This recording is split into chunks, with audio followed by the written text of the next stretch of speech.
Vamos fazer a leitura de um texto muito conhecido, Efésios 6:10. Quanto mais sede fortalecidos no Senhor na força de seu poder, revestivos de toda a armadura de Deus para poderdes ficar firmes contra as ciladas do diabo. Porque a nossa luta não é contra sangue e carne, e sim contra principados e potestades, contra os dominadores desse mundo tenebroso, contra as forças espirituais do mal nas regiões celestiais. Portanto, tomai toda a armadura de Deus, para que possais resistir no dia mau, depois de ter vencido tudo, permanecer inabaláveis. Agora ele começa a destacar as peças da armadura. Estais, pois, cingido-vos, ele fala de um cinto, um cinturão, com a verdade, vestivos de uma couraça da justiça, calçai os pés com as sandálias da preparação do evangelho da paz, na mão esquerda embrace o escudo da fé, com o qual podeis apagar os dardos inflamados do maligno. Agora a proteção da cabeça, tomai também o capacete da salvação, e aqui a única arma de ataque, e a espada do Espírito, que é a palavra de Deus, com toda oração e súplica, orando em todo o tempo no Espírito, que essa é a última peça da arma, ou a última arma, vigiando com toda perseverança e súplica por todos os santos. Até aí, deixa aberto aí, não feche, feche apenas os olhos para mais uma rápida oração. Querido Deus, mais uma vez nos achegamos a Ti, Senhor. Mais uma vez recorremos o Senhor, sua sabedoria, sua bondade, seu amor. E viemos pedir a sua misericórdia. Viver nesse mundo não tem sido tarefa fácil. A cada dia que passa, as coisas se tornam mais difíceis, os perigos mais intensos, as dores mais profundas. E nós, que não somos feitos só de matéria, que também somos espirituais, carecemos de ajuda aí do alto, carecemos de iluminação em tempos escuros. Tem compaixão de nós, Senhor. Volta teus olhos para esse local, estende a tua mão amorosa, providente, indulgente, acolhedora, e nos fortalece, e nos ajuda nessa intensa batalha espiritual que estamos inseridos. Em nome de Jesus que eu te peço. Amém.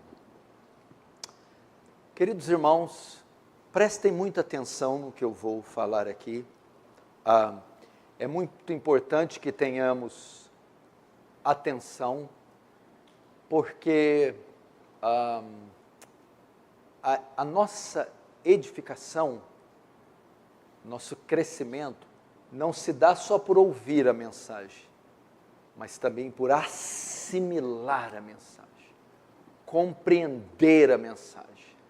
Quando nós assimilamos a mensagem, compreendemos a mensagem, do ouvido ela vai para o coração, então os efeitos dela vêm. Só o fato de estarmos sentados ou participarmos do culto não significa muita coisa. Isso pode ser só um ato religioso, estar naquele ambiente onde acontece o culto por 2 horas. Não. É preciso estar com os ouvidos e o coração aberto, para que então o Espírito Santo e o poder de Deus haja na minha vida. Não foi assim que aconteceu quando o semeador saiu a semear? A semente era a mesma, a palavra. Mas um caiu no meio do caminho, entre os pedregais, entre os espinhos, terra boa. Mas os 4 solos receberam a mensagem de um jeito. Um não se importou, deixou no caminho. O outro recebeu só com alegria. O outro dividiu com os prazeres e deixou. E o 4 ouviu, acolheu, recebeu. Então produziu frutos, que é a transformação. Essa passagem aqui, Paulo, ele vai tratar da batalha, da guerra que os cristãos estão envolvidos. Preste muita atenção. Todos os cristãos estão engajados, inseridos em um combate, em uma guerra. Qual é o caráter da guerra? Paulo retrata aqui que é uma guerra invisível, contra seres invisíveis. É uma guerra que se dá em campo espiritual. Uma guerra espiritual. E ela é contra quem? Paulo vai revelar aqui que é contra hostes das trevas. Contra um reino organizado. Que reino é esse? É o reino das trevas, que é dirigido por Satanás, o seu líder. E tem hierarquias de poder, hierarquias angelicais que ele comanda. Então existe um reino organizado, um reino liderado pelo diabo, e tem as suas hierarquias de comando, demônios que estão sujeitos às suas ordens, e trabalham em um reino organizado com a finalidade de combater, atacar o povo de Deus. Então, estamos inseridos nessa guerra. Você precisa então, o primeiro ponto é estar consciente desta guerra. Esteja consciente disso. A conversão não é um convite para uma colônia de férias. A conversão é um convite para vestir uma farda e ir para a guerra. Nós estamos então envolvidos em uma constante batalha. E Paulo descreve essa guerra também em termos de, por exemplo, verso 3, para que possais resistir no dia mau. Ele também coloca a guerra nesses termos, no dia mau, períodos onde essa guerra se intensifica mais. E todos nós cristãos passamos por períodos de guerra, mas períodos onde essa guerra se intensifica mais. E Paulo vai dar um pouco de detalhes dessa guerra. No verso 11, por exemplo, ele fala das ciladas do diabo. Essa guerra é feita com o nosso oponente, uma das suas estratégias ou uma das suas métodos de guerra é criar armadilhas camufladas, escondidas, que são nomeadas aqui por Paulo como ciladas. Ele trabalha no mundo de armadilhas, ciladas, engano, mentira.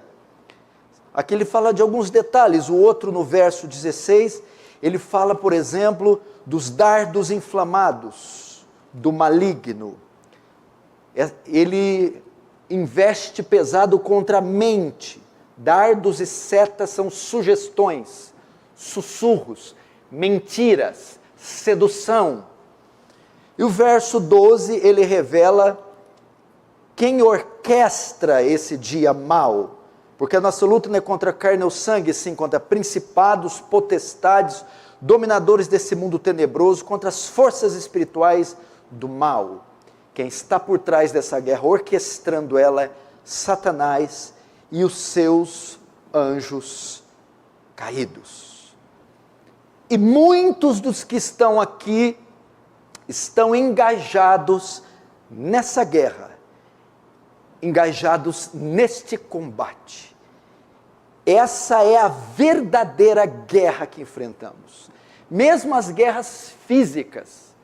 Se você ir para qualquer guerra, guerra fria, guerra santa, guerra civil, guerra militar, guerra política, ela é só um reflexo da batalha que ocorre por trás, que é uma batalha espiritual.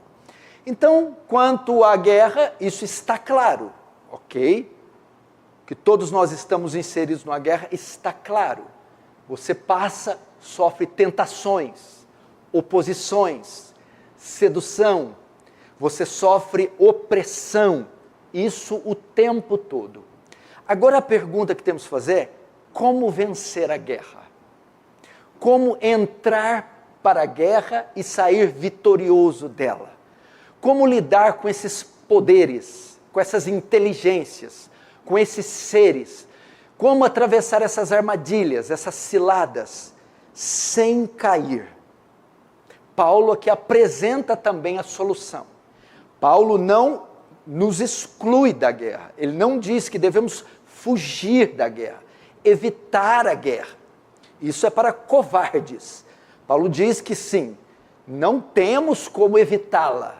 Iremos passar por ela. Iremos nos deparar com ela.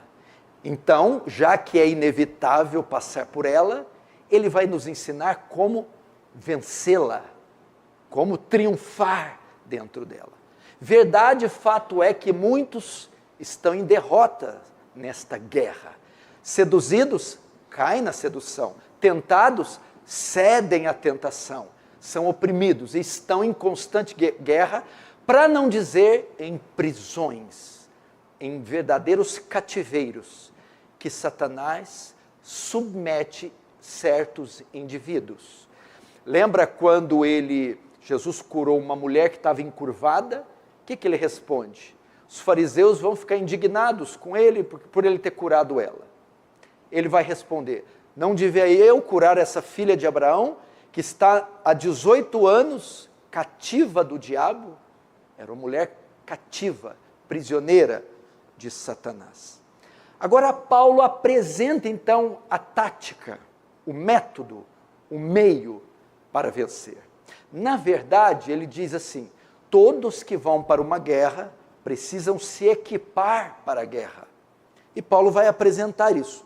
Apresenta uma solução. Verso 13. Portanto, tomai toda a armadura de Deus. É isso que ele diz. Toda a armadura de Deus. Como um soldado que vai para a guerra se prepara, vestindo a sua armadura, se munindo das suas armas, os cristãos também, que estão inseridos em uma guerra, precisam se preparar por ela, precisam se apropriar dos recursos necessários para essa guerra. E Paulo chama esses recursos, essa preparação, de armadura de Deus. Paulo está fazendo uma analogia com a armadura do soldado romano na época, que a época que Paulo escreveu era a época que o Império Romano governava o mundo. Então ele quis ilustrar que assim como que o crente está envolvido numa batalha, assim como os soldados romanos estavam, e como eles venciam? Se apropriando de peças e armas. Então Paulo vai usar a figura do soldado romano, a sua armadura e suas armas, e vai dizer como o cristão se prepara. Agora, a diferença dessa mensagem com outras que você já ouviu vai ser isso aqui. Veja o verso 13. Portanto, tomai a armadura de Deus. É isso? Amém ou não? Não, né? Amém não. Portanto, tomai, faltou uma palavra, tomai toda. Guarda essa palavra toda, que você vai entender. Quando Paulo coloca toda, tem um problema aqui. Esse texto não foi escrito para dizer que toda e qualquer pessoa pode vencer a luta espiritual. Não pode. Toda e qualquer pessoa não pode fazer uso das armas aqui descritas. A guerra está lá. Então imagine que aqui tem eu não sei como se chama, a sala onde fica guardada a munição e as armas. Pode pegar e sair para a guerra? Não. Esse texto vai provar que só os salvos têm competência, condição de entrar na guerra e vencer a guerra. As peças da armadura, cada peça citada, não são poderes ou dons que qualquer um pode pegar para lutar, mas são marcas do verdadeiro salvo. de modo que só o salvo pode vencer essa guerra. Por isso ele diz toda. Não adianta eu falar, vou colocar só as sandálias e o escudo, sem a couraça e o capacete. Não, não, não, não. Ou não coloca nenhuma, o incrédulo, ou coloca todas, o justo. É isso que ele está a dizer. Vamos começar para você entender. Então, Paulo vai começar no verso 4, no verso 14, com a primeira peça da armadura. Estais, pois, firmes, cingido-vos com a verdade. Primeira peça. Paulo, então, tem em mente a armadura do soldado romano. E ele começa descrevendo peça por peça para apresentar a finalidade. Então, a primeira peça é um cinturão. Então, toda aquela armadura do soldado romano, que vinha com a couraça, com a bainha para a espada, ela era ajustada, firmada com um cinturão, onde dava estabilidade para toda a armadura. Imagina aqueles macacões de eletricistas, aqueles macacões de companhias elétricas. Já viu que são frouxos? Ele está cheio de coisa, de ferramentas. De repente ele põe a cinta e aperta, e fica todo ajustado. O centurião romano usava esse cinturão. E Paulo faz uma analogia. Primeira peça, para vencer a guerra espiritual, estejam vestidos com o cinturão da verdade. O que é isso? Temos que nos cingir, nos afivelar com a verdade. Que verdade é essa? A única forma de vencer Satanás e o seu império é andar na verdade revelada por Deus. Existe uma verdade, e Deus a revelou. É a palavra revelada, a verdade revelada. Só que essa verdade está oculta a muitos. Ela não foi revelada para todos. Jesus disse em João 8,32, e conhecereis a verdade, e a verdade vos será revelada, e a verdade vos libertará. Ok? Então veja só, é andar na verdade revelada. Agora, para quem Deus revelou a verdade? Temos alguns textos que vão nos ajudar. Presta atenção, não precisa abrir só. Lucas 12:32, Jesus diz assim: não temas, ó pequeno rebanho, porque foi do agrado do Pai lhes revelar, lhes entregar o reino. Para quem ele revelou? Só para o pequeno rebanho. Segundo texto, Mateus 11:25. Jesus está orando: graças te dou, ó Pai, porque ocultaste essas coisas dos sábios e as revelaste aos pequeninos. 1 Coríntios 2:9, Paulo diz: nem olhos viram, nem ouvidos ouviram, nem penetrou na mente de homem algum, o que Deus tem preparado para aqueles que o amam. Paulo, então, a palavra então reduz a um grupo, que essa verdade só foi revelada para o povo de Deus. Quem é o povo de Deus? O salvo, o convertido. Só o convertido pode usar o cinturão da verdade. Só ele pode caminhar na verdade revelada, enquanto o ímpio sequer sabe que tem verdade. Enquanto o incrédulo sequer sabe que há uma verdade. Ela só foi revelada para a igreja. Só o crente, então, pode combater Satanás. Só o crente pode vencer a guerra espiritual. Crente que eu estou dizendo não é a religião. Crente é o cristão, o que crê, o salvo, o convertido. Só ele pode vencer. esse livro para o incrédulo, ele não tem poder algum. Essa verdade para o incrédulo, ela é nula.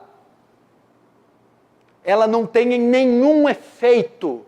Você quer ver uma coisa? Como não tem nenhum efeito?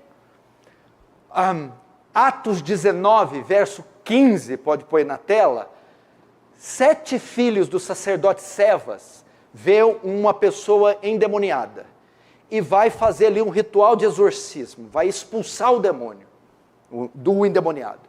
A Bíblia diz que o demônio é tomado em fúria e bate no 7, arranca a roupa, manda todos embora pelados.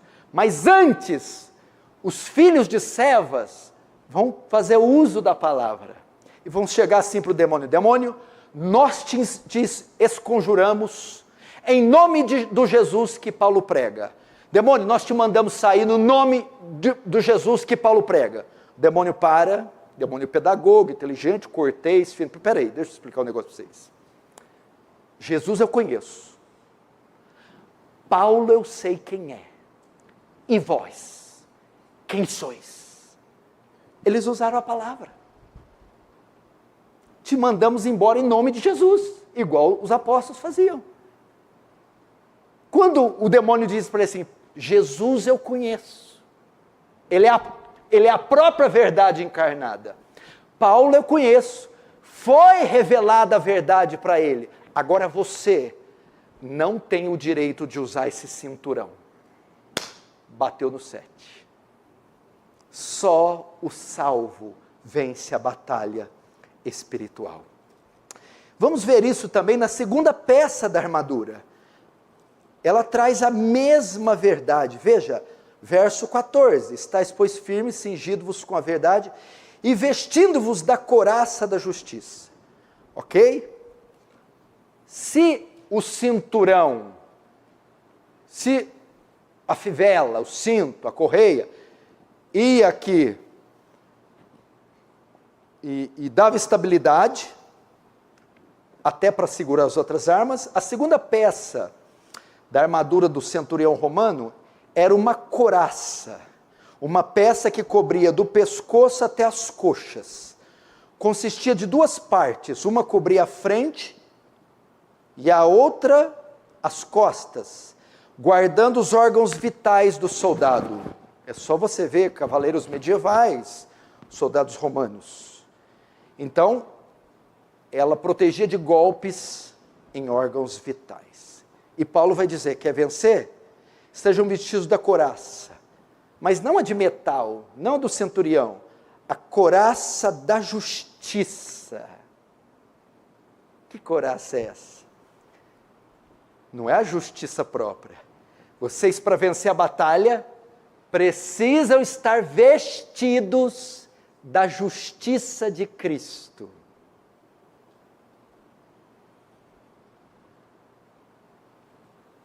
Estar vestidos da justiça de Cristo. O que é estar vestidos da justiça de Cristo?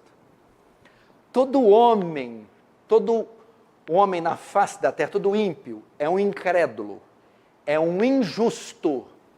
Quem é o injusto? É o que viola a lei de Deus, o que quebra os mandamentos de Deus. Por quebrar, se torna injusto. Logo, o injusto é um condenado. Quem é o condenado? O que é violar a lei? É aquele que vive na prática da iniquidade, do pecado. Ok? E aquele que tem pecado, injustiça, não é oponente para Satanás. Não pode vencer. Para vencer, ele precisa ser vestido da justiça. O que é isso? De injusto, ele tem que se tornar justo. Ele tem que ter o perdão dos pecados. Ele tem que ser justificado em um tribunal forense. Diante do trono de Deus, ele tem que receber uma sentença positiva e ser declarado legalmente justo. Pergunta: qualquer um pode usar a couraça da justiça? Sim ou não? Qual é a única pessoa apta para vestir a couraça da justiça? O justo, o que foi justificado. Quem é o justo? O salvo, o verdadeiro convertido. Romanos 8:33. Quem intentará acusação contra todo mundo? Quem intentará acusação contra os eleitos de Deus? É Deus quem os justifica. É Deus quem veste a couraça. E veste em quem? Nos eleitos de Deus. Quem são os eleitos de Deus? Os salvos, os convertidos. Romanos 5:1. Justificados, pois, pela fé. Justificados, vestidos da couraça da justiça. Romanos 12. Não, Apocalipse 12. Alegrai-vos, ó céus, pois foi expulso o acusador. Quem é o acusador? Satanás. Nós estamos falando de quê? De uma guerra contra ele, uma guerra que envolve acusação. Alegrai, ó céus, pois foi expulso o acusador de todo mundo, dos nossos irmãos. Por quê? Porque a nossa justiça está completa, Cristo triunfou na cruz. Romanos 8:1, agora pois já não há nenhuma condenação para os que creem em Deus. Então Paulo está limitando isso aqui à fé dos eleitos. Zacarias 3, que o pastor Cunha abriu, Deus mostrou o sumo sacerdote Josué, o qual estava diante do anjo do Senhor. E Satanás estava à mão direita dele, para lhe opor, acusar. Mas o Senhor disse a Satanás, o Senhor te repreenda, ó Satanás. Sim, o Senhor escolheu Jerusalém. Por que Satanás estava lá para acusar Josué? Ora, Josué estava trajado de vestes sujas, iníquas, impuras. Então, o diabo podia prevalecer contra Josué na batalha, reivindicar o direito de Josué a ser condenado. Ah lá, está de vestes sujas, vai vencer a batalha. Deus, consciente disso, o que faz com Josué? Ok, tomou a palavra e disse, tirai-lhe as vestes sujas, eis que tenho feito que passe a tua iniquidade, e te vestirei de finos trajes, e te vestirei da couraça da justiça. O que é isso? Vou expiar sua iniquidade. Salvação. Conversão. Isso que está dizendo. Só o justo pode vencer o diabo. Só o justo pode vencer Satanás. Só o salvo pode vencer. Ninguém pode se apropriar dessa armadura. Terceira peça. Vamos agora no verso 15. Diz assim,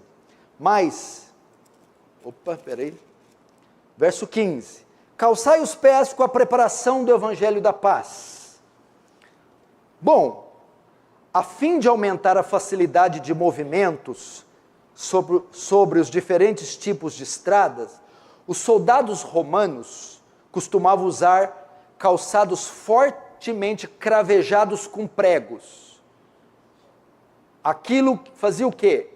Evitava eles pisar em objetos pontudos, protegia os pés, e dava mais tração, mais estabilidade, quando eles iam lutar. Então, essa era a ideia dos sapatos ou das sandálias. E Paulo vai dizer que para vencer a guerra, eu preciso dessa peça, o evangelho da paz.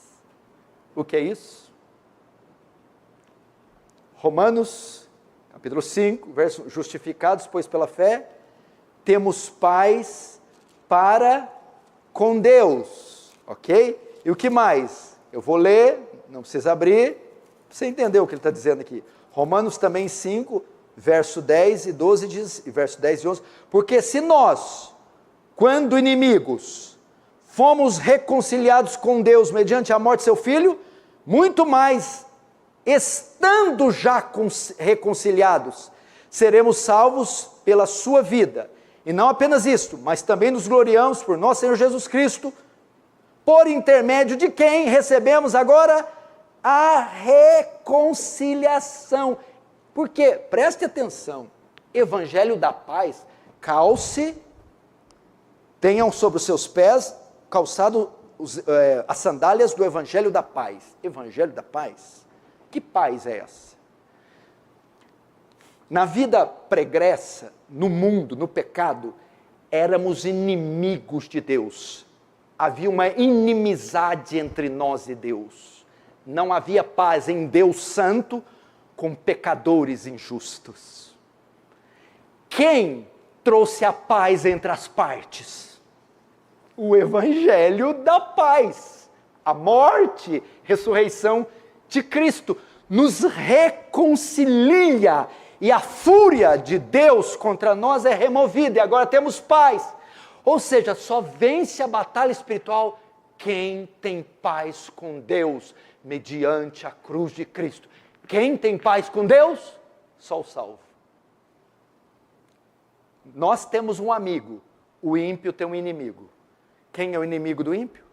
Deus. E nesses o diabo tem pronta permissão para fazer gato e sapato. Isso que Paulo está dizendo. Paulo está usando esses termos. Paulo está, na verdade, dividindo as peças da armadura para ensinar um princípio só: a conversão, a salvação. Olha só o que diz também, não precisa abrir, eu abro aqui, Colossenses 1, 21, 22. E a vós outros também, que outrora ereis estranhos, inimigos do entendimento, pelas vossas obras malignas, agora, pois, vos reconciliou no corpo da sua carne, mediante sua morte, para apresentar-vos perante ele, santos, inculpáveis e irrepreensíveis. Ele nos reconciliou, como? No corpo da sua carne, mediante a sua morte. O que é no corpo da sua carne, mediante a sua morte? É até estranho. No corpo da sua carne, mediante a sua morte. Cruz. Crucificação. Crucificação fala do quê? Perdão, redenção, salvação. Só os salvos. Só os salvos. Não tem essa de pegar uma peça da armadura, pegar outra. E tem gente que até ora, né? Coisa do neopentecostal. Ele está em casa, Senhor, me reveste agora da armadura e põe o capacetinho. Põe o capacete, agora põe a couraça, põe. Eu fico imaginando Deus lá em cima. Gente, o que é isso? Povo doido. Compra uma então, vai no Google, no Submarino, Shopee, armadura de Deus física. E sai com ela, já que é para ser ridículo, vamos ser ao extremo. Aí você vê o irmão, imagina o irmão com a sainha do centurião, o coletinho. Antes você vai, irmão, estou engajado numa batalha espiritual. E você acha que você vai vencer desse jeito? Não levanta a mão quem já orou assim, não, tá? E nem ri, e nem fica vermelho. Não tem nada a ver com isso. Calça os meus pés, Senhor. Aí Deus, calçar para quê? Onde você vai? Aí calça eles, que o Evangelho dá para... Não, meu filho, isso aí está falando de outra coisa. Pastor, agora tem outras peças aqui que o senhor vai se complicar. Porque essas outras peças dá para pegar elas, não tem a ver com salvação. Então vamos lá, eu amo um desafio. Quarta peça da armadura, o escudo da fé.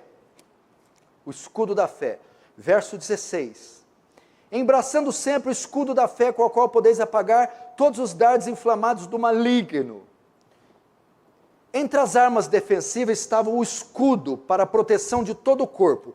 Era um escudo enorme e retangular. Quem já viu o Gladiador, por exemplo, do Russell Crowe, vai se lembrar que os exércitos romanos vinham com aqueles escudões de 1,70 m de altura, que cobriam quase o corpo todo. Era um escudo parecia uma folha de porta, protegia de golpes de espada e principalmente de flechas inflamadas que eram embebidas com piche. Onde iam, incendiavam.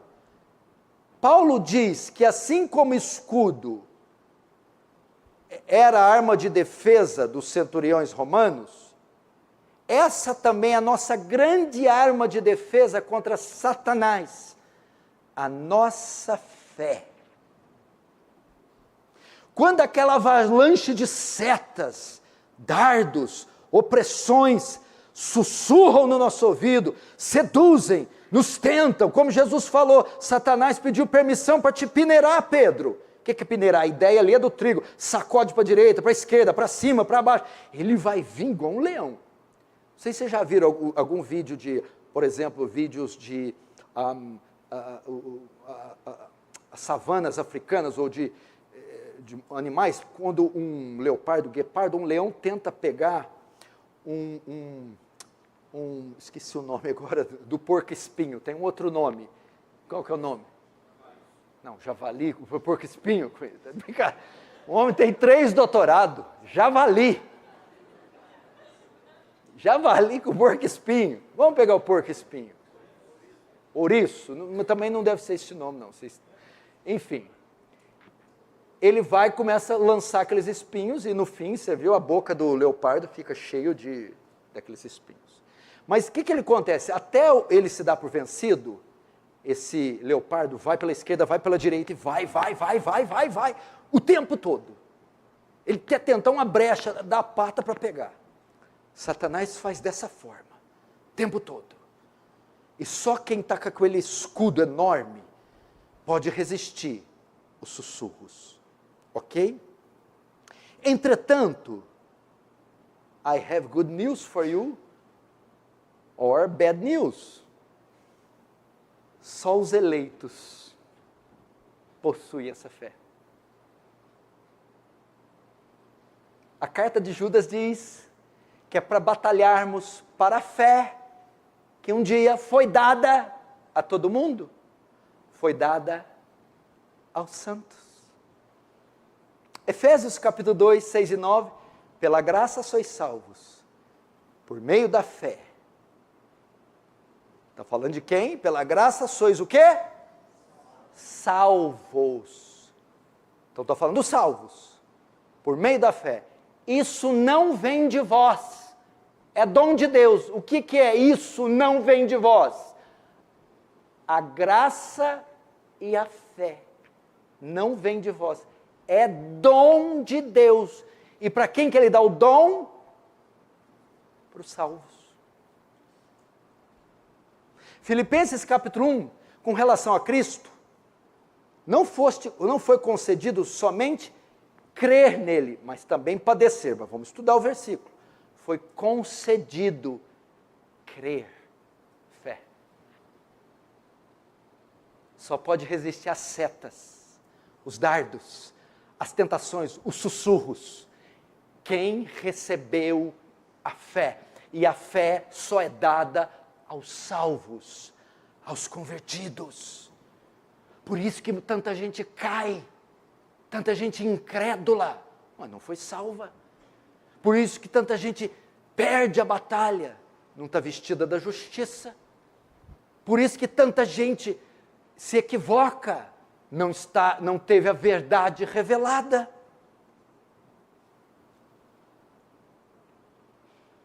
Quantos estão entendendo? Diz amém. Mesmo 1 Coríntios 12, mesmo a fé como um dom, o dom da fé. O dom é só dado, tanto a fé como nossa ética, a fé como um dom, ou a fé salvadora. Todas elas são dadas apenas na conversão. Quinta peça, o capacete da salvação. Vamos agora para o verso 17. Tomai também o capacete da salvação, até aí. Essa era uma peça que o soldado usava para proteger a cabeça de golpes fatais, era uma espécie de um elmo, ok? O soldado colocava de bronze para proteger o cérebro, a cabeça. O principal alvo de Satanás é a mente dos homens. Você acha que Satanás, essa figura do inferno de Dante ou da igreja católica medieval, rabo, chifre e tridente, quem dera fosse um capeta assim. O diabo está mais para Garry Kasparov, o enxadrezista russo, inteligente, articulado, do que para D'Artagnan dos Três Mosqueteiros. A batalha espiritual é ideológica, não tem nada a ver com arranhar a parede, fazer ritual em cemitério, parecer aqueles monstros enormes. Isso é tudo bobagem. A luta se dá na mente, a luta é ideológica, filosófica. Satanás luta pelo que nós cremos. Ele é o pai da mentira. Ele quer confundir e seduzir. Como eu me protejo disso? Vestindo o capacete da salvação. Romanos 12. Rogo-vos, pela misericórdia de Deus, que apresentei vossos corpos como sacrifício santo, vivo e agradável a Deus, que é o vosso culto racional. E não vos conformeis com esse mundo, mas transformai-vos pela renovação da vossa mente. Só uma mente transformada consegue ser bloqueada dos sofismas, das setas ideológicas do diabo. E quem tem uma mente transformada? 1 Coríntios capítulo 1. O homem natural, o que é o homem natural? O incrédulo. Não discerne as coisas do Espírito. O que é coisas do Espírito? A palavra de Deus, o Evangelho, Cristo. Porque lhe parecem loucura. Para o incrédulo, esse livro é uma loucura. Mas aquele que é espiritual, tudo discerne e ninguém é discernido. Aí Paulo vai concluir. Ninguém discerne as coisas de Deus, senão o Espírito de Deus. Mas nós temos a mente, o capacete de Cristo. Quem tem a mente? Quem são os nós? Os coríntios, os cristãos. Só eles podem vestir o capacete da salvação. O Senhor está querendo dizer que na mente do incrédulo, Satanás faz miséria? Faz. Ele não pode se proteger de ideias estúpidas, de ideias horrorosas. Por que as pessoas devotam mais cuidado para um filhote de tartaruga do que para um bebê que está no ventre da mãe? Satanás. As mentes. Mata, Roberto, um filhote de tartaruga, 10 a 12 anos de cadeia. Mata um homem, 6 anos. Por bom comportamento você fica 2,5. Mata um filhote de foca, uma foca, 10 a 15 anos de cadeia. Mata um bebê no ventre da mãe. Daqui a pouco está legalizado. Mentes. Homens adultos que querem abusar de crianças. Não é uma coisa meio lógica? Como? Mentes. Falar que o certo é errado. Esse pode pôr o capacete da salvação? Não. Só o salvo. Só o salvo. Por quê? Mas transformai-vos, ele transformou. Ele recebeu a mente de Cristo. Ao receber, ele recebe uma blindagem. Ele não pode ser corrompido mais pelo sistema. Ele não pode mais deitar com a meretriz. Ele não pode mais ter essas ideias malucas.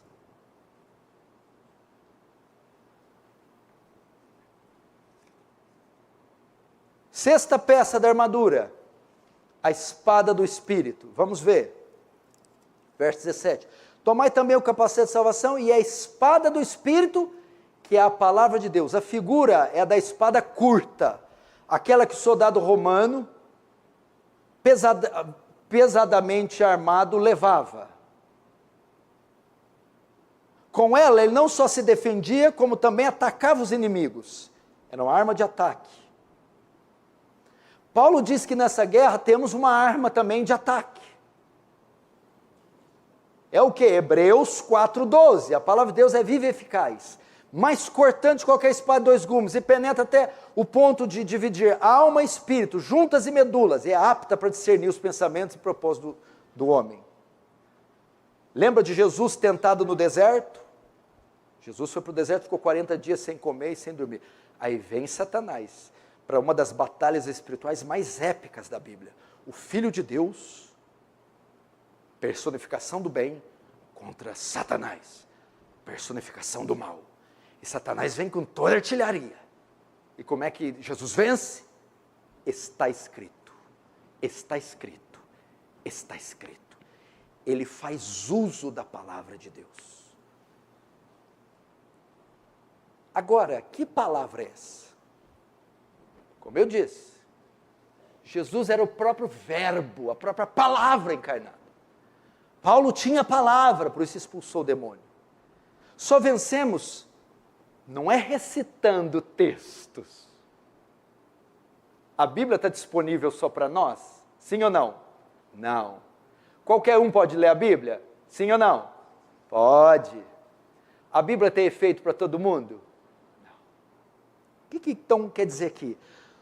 Só com a palavra não escrita para nós, mas escrita em nós. What? O quê? Sim, a palavra tem que estar em nós. Use a palavra que está em você. Como assim? Não entendi. Jeremias 31:33 diz assim: Eis que vem dias, ó Israel, que firmo com vós um novo concerto, uma nova aliança, não como aquela que fiz com seus pais no deserto. Qual que foi?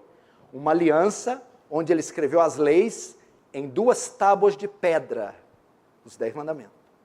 Mas essa aliança que faço com vocês, colocarei o meu espírito e nos vossos corações escreverei a minha lei.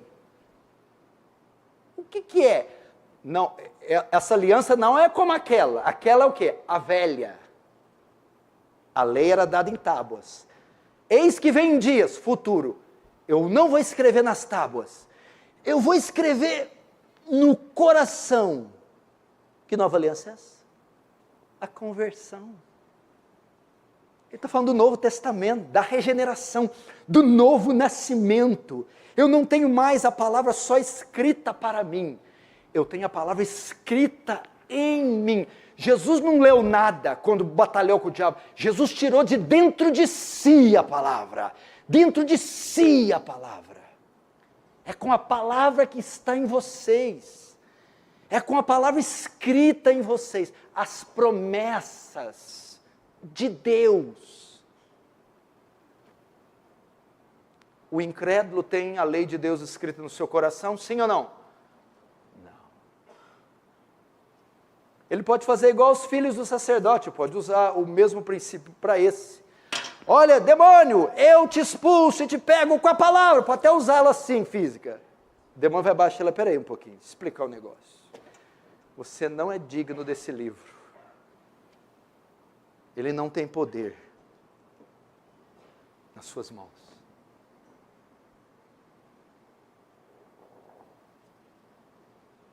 Última peça. E Paulo finaliza com a oração. Vamos ver o que ele diz? Verso 18. E com toda oração e súplica, orando em todo o tempo, no Espírito. Até aí. Aqui Paulo ensina como funciona a vestidura da armadura na prática. Ali dá o último detalhe. Orando. Mas vocês vão me dizer, essa arminha até o incrédulo pode usar. Ele não pode orar? Salmo 32, 6, diz assim: pelo que todo aquele que é santo orará a ti. A palavra santo aqui é um termo para se referir ao cristão. Provérbios 15, 8 diz: abominação é para o Senhor o sacrifício do ímpio. As orações do ímpio são abomináveis para Deus. Não chegam a Deus. Não são atendidas por Deus. Mas a oração do justo é o seu contentamento. A única oração como arma de batalha espiritual que o Senhor aceita é a do justo, é a do santo. Todo aquele que é santo orará a ti. O salvo é que ora de verdade. O incrédulo balbucia, é verborragia, não ora. Essa é a ideia. E o Senhor diz que ela é abominação para o Senhor. Com isso, Paulo conclui. Sabe o que é armadura, Henry? Uma definição do verdadeiro salvo.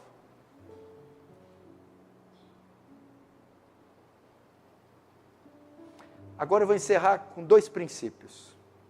Primeiro, todos que estão aqui que são salvos podem entrar nessa batalha e podem sair vitoriosos nela. Todos os salvos têm o capacete da salvação, têm o cinturão da verdade, estão calçados com as sandálias do Evangelho, estão vestidos da couraça da justiça, têm o escudo da fé, a espada do Espírito e a intercessão. Vocês podem entrar na guerra, vocês estão na guerra e todos vocês podem vencer a guerra, porque essa armadura está disponível para você e o diabo não pode vencer alguém que está vestido dela. Segundo, é óbvio que tem pessoas aqui que não vão vencer a batalha, que estão perdendo a batalha. O que você tem que fazer? Para vencer a batalha, você precisa que Deus te revele a verdade. Para vencer a batalha, você precisa que Deus te vista da sua justiça. Para vencer a batalha, você precisa se reconciliar com Ele, mediante o Evangelho da paz. Para vencer a batalha, você precisa receber a fé pela graça, como dom de Deus.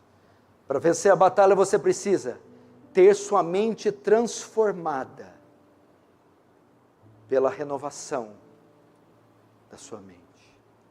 Para vencer a batalha, por fim, você precisa ter a palavra escrita no seu coração. Em outras palavras, você precisa se converter. Não adianta vir aqui na frente, ora por mim, me unge com óleo, vai lá em casa fazer uma oração forte. Não resolve nada. Você está caindo em tentação? Estou. Sua vida está um inferno? Tá. Você encontra resistência, oposição? Encontro. Sua mente é um balaio de gato, confusão, depressão, tristeza, angústia? Sim. A maior parte disso pode ser um ataque espiritual, um assédio espiritual? Pode. Como vencer? Tem que nascer de novo. Tem que se converter. Tem que receber a mente de Cristo. Como eu me converto? Cristo. É a única forma. Eu vou usar o versículo que Spurgeon tanto usava. Olhai para mim, vós e todos os termos da terra, e sereis salvos. Esse é Cristo dizendo, olhai para mim, olhem para Ele. O que significa olhai para mim? para o seu sacrifício, para a sua obra. Quem é Jesus? Um simples Marte que marcou a história? Não! É o Filho de Deus, o Criador dos céus e da terra, o Deus que se fez homem e na cruz se fez pecado, levou o seu pecado. Você precisa acreditar nisso. E a palavra fé, a fé salvadora, carrega consigo a ideia de confiança. Eu preciso confiar que o que Ele fez foi suficiente. Eu preciso confiar que o que Ele fez foi seguro. Eu preciso confiar que Ele é o Filho de Deus, que Ele consumou a obra, e descansar, repousar naquele sacrifício substitutivo. Ele morreu na cruz no seu lugar, pagou a dívida que era sua, levou o pecado que era seu. Acredite nisso, confie nisso. Segundo, se arrependa.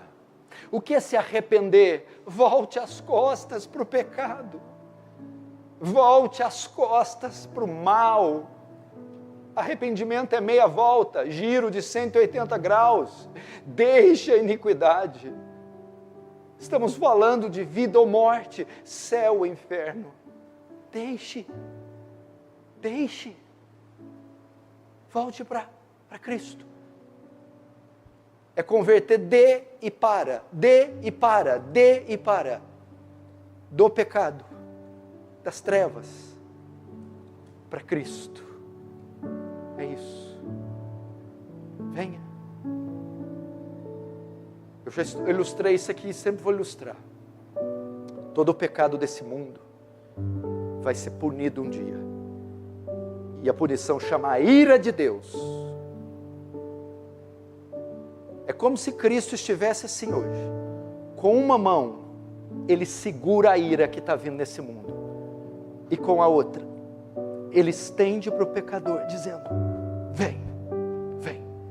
Mas vai chegar um dia que Ele vai tirar as duas. Não vai mais reter sua ira, nem mais vai convidar o pecador. Esse dia ainda não chegou. Ele ainda está aqui. Está dizendo hoje: vem pecador, vem. Feche os seus olhos, curva a sua cabeça. Vamos orar agora.